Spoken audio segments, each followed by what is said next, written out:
बहराइच हिंसा के आरोपी सरफराज का एनकाउंटर कर दिया गया है। बड़ी खबर इस समय आ रही थी। बहराइच हिंसा के सभी आरोपी फरार थे और नेपाल भागने की फिराक में था ये आरोपी सरफराज, और पुलिस ने उसे घेरा। बहराइच हिंसा का यह आरोपी है और घेरने के बाद पुलिस ने उसका एनकाउंटर किया है। बड़ी खबर इस समय आ रही है। बहराइच हिंसा के एक आरोपी सरफराज को पुलिस ने एनकाउंटर में मार गिराया है। 13 अक्टूबर की घटना हुई थी। एक व्यक्ति की राम गोपाल मिश्रा को गोली मारने का इस पर आरोप है। सरफराज और तालिब दो को गोली लगी है। जब ये नेपाल भागने की फिराक में थे, पुलिस ने इन्हें घेरा, इन्हें रोकने का प्रयास किया। एनकाउंटर हुआ और एनकाउंटर में दोनों को गोली लगी है। तो बहराइच हिंसा के एक आरोपी का एनकाउंटर किया गया है, उसका साथी दूसरा था, उसे भी गोली लगी है, यानी कि दो हैं। आरोपी सरफराज को तो गोली लगी ही लगी है।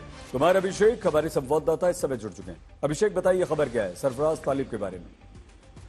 बिल्कुल सईद, ये दोनों आरोपी हैं इस बहराइच हिंसा के, और जो जानकारी है न सिर्फ आरोपी हैं, एफआईआर में भी इनका नाम दर्ज है और इन दोनों का एनकाउंटर हुआ है। लेकिन एनकाउंटर किस नेचर का है? क्या ये हाफ एनकाउंटर है, सिर्फ गोली लगी है, या फिर इनकी मौत हुई है? अभी इस बारे में थोड़ा संशय बरकरार है, लेकिन दो लोगों का एनकाउंटर हुआ है ये माना जा रहा है। और जो जानकारी मिलकर के आ रही है वो ये कि ये दोनों नेपाल भागने की फिराक में थे और नेपाल बॉर्डर पर ही जो इसकी सीमा सटती है वहां पर पुलिस के साथ एनकाउंटर इस वक्त हुआ है, ये जानकारी सामने आई। सही साथ थे ये अभिषेक, क्या ये दो ही भाग रहे थे, सब एक साथ भाग रहे थे, अलग अलग? कोई और जानकारी?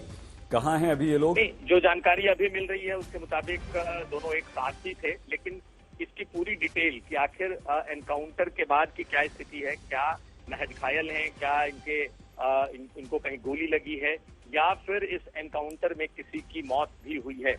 फिलहाल अभी पुलिस की तरफ से ऐसी जानकारी नहीं मिल पाई है, लेकिन जो सूत्र बता रहे हैं उसके मुताबिक ये एनकाउंटर हुआ है और ये दोनों नेपाल भागने के फिराक में थे। जी, पुलिस ने कोई और जानकारी दी है अभिषेक? बॉर्डर के पास, नेपाल बॉर्डर के पास अभी जो पुलिस के पास से जो जानकारी मिल रही है सही, वो यही आई है कि दोनों का एनकाउंटर है। ये दोनों नेपाल भागने की फिराक में थे और पिछले कई दिनों से यही बात चल रही थी कि इसमें से कई लोग, तकरीबन 6 लोग जो नामजद हैं, उसमें से ज्यादातर फरार हैं। ऐसे में इन दोनों नामों का सामने आना इस बात की ओर इशारा करता है कि कहीं न कहीं पुलिस और एसटीएफ इनके पीछे थी। जी। और एक ही बात अभी तक बहुत क्लियर नहीं है, क्योंकि मेरी जो पुलिस के उच्च अधिकारियों से बात हुई है उनका ये कहना है कि कुछ हुआ है, लेकिन अभी तक पूरी तरीके से एनकाउंटर का नेचर क्या है ये जानकारी नहीं है, लेकिन एनकाउंटर है, कुछ न कुछ तो हुआ है। जी, मतलब ये हुआ कि ये जो दोनों अपराधी थे, एक राम जो मिश्रा की गोली लगने से हत्या हुई थी, इनके पास हथियार भी थे, पुलिस ने इन्हें रोका होगा।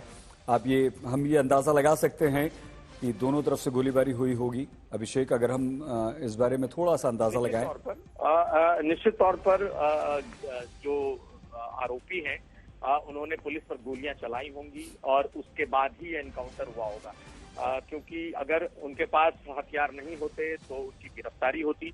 लेकिन अमूमन हम लोगों ने ये देखा है कि जब एनकाउंटर हुआ है तो जो आरोपी, जो अपराधी है, उसके पास से बाकायदा हथियार बरामद होते रहे हैं। तो इस एनकाउंटर में भी निश्चित तौर पर हथियारों की बरामदगी हुई होगी, ये आप तय मान लीजिए। लेकिन किस तरीके का ये एनकाउंटर सामने निकल करके आता है, क्या ये हाफ एनकाउंटर है या फिर इस एनकाउंटर में किसी आरोपी की जान भी गई है, फिलहाल इस बारे में भी पूरी डिटेल आनी बाकी है। अभिषेक, इसका मतलब ये हुआ कि जो बाकी के आरोपी हैं, पुलिस उनके भी पीछे है, उनकी भी कहीं ना कहीं जानकारी है और बहुत जल्द वो भी गिरफ्त में होंगे। देखिए, जानकारी है या नहीं ये तो कहना बहुत मुश्किल है, लेकिन एसटीएफ की पूरी एक टीम कैंप कर रही है पिछले कई दिनों से बहराइच में। ये जो इलाका है, अगर आप देखें तो ये इलाका नेपाल से सटता है, इसकी तराई, इसका जो पूरा इलाका है नेपाल से सटता है और बहुत आसानी से नेपाल और बहराइच की जो सीमा है वो एक दूसरे को में मिलती है, क्रॉस करते हैं। तो माना यह जा रहा था कि चूंकि ये एनकाउंटर हुआ है, इसके तमाम विजुअल सामने आए हैं, इसकी तस्वीरें सामने आई हैं। इनफैक्ट रामगोपाल मिश्रा को जो गोली लगी है, गोली लगते हुए भी फुटेज सामने आए हैं। यही नहीं, जिन लोगों ने गोलियां चलाई उस घर में गन लेकर मौजूद थे, उनकी तस्वीरें भी सामने आई। तो पिछले कई दिनों से ये इन्वेस्टिगेशन, पिछले कई दिनों से ये खोज चल रही है। बाकायदा कई के जब नाम सामने आ गए, क्योंकि मुख्य तौर पर देखेंगे तो अब्दुल हमीद जिसका वो घर था, उसके दोनों बेटे, इसके अलावा सलमान, हालांकि उसकी गिरफ्तारी हुई है ऐसा बताया जा रहा है एक दिन पहले, और ये दो नाम सामने आए हैं जिनके बारे में कहा जा रहा है कि ये दोनों भागने के फिराक में थे। और किसने गोली मारी थी, किसने गोली चलाई थी, किसकी गोली से मौत हुई थी, क्या उस घर में असलहे जमा थे, पहले से लोग मौजूद थे जिन्होंने रामगोपाल मिश्रा को गोली मारी थी, ये तमाम बातें इन्वेस्टिगेशन में थी। तो निश्चित तौर पर ये जो दो नाम आए हैं, ये उन 6 नामों में से नाम हैं जो कि सीधे तौर पर मुख्य आरोपी के तौर पर जो बनाए गए हैं। माना ये जा रहा है कि 5-6 लोग चूंकि उस घर में मौजूद थे जब ये घटना घटी, जब ये रामगोपाल मिश्रा उस छत पर चढ़ा और उसने झंडा उतारा और अपना झंडा लगाने लगा, तब उसको गोलियां मारी गई, वहीं ढेर हुआ। इसके अलावा और भी बातें हैं इसमें सहित कि किस तरीके से कहा जा रहा है कि उसके शरीर के साथ बर्बरता हुई। तो ये तमाम बातें हैं।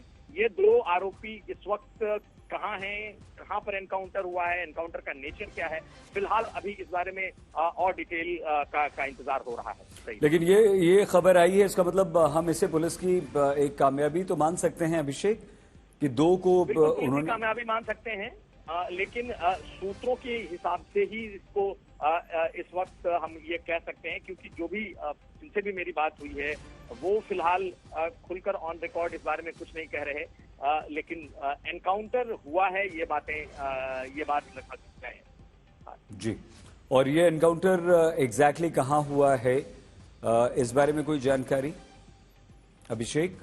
देखिए, एग्जैक्टली किस लोकेशन पर हुआ है, कौन सा गांव है, क्या नेचर है, अभी हमें थोड़ा इंतजार करना होगा, क्योंकि अभी ये बिल्कुल शुरुआती खबर है। सिर्फ 2 लोगों के इस एनकाउंटर की खबर आई है, लेकिन मैं फिर कह रहा हूँ कि जो उच्च सूत्र हैं यूपी पुलिस में, उनका कहना है कि कुछ न कुछ हुआ है। एनकाउंटर का नेचर कैसा है अभी वो बताने की स्थिति में नहीं है। तो मुझे लगता है कि थोड़ा वक्त और लगेगा सही, जब ये बात पूरी तरीके से सामने आएगी कि आखिर ये किस तरीके का एनकाउंटर है।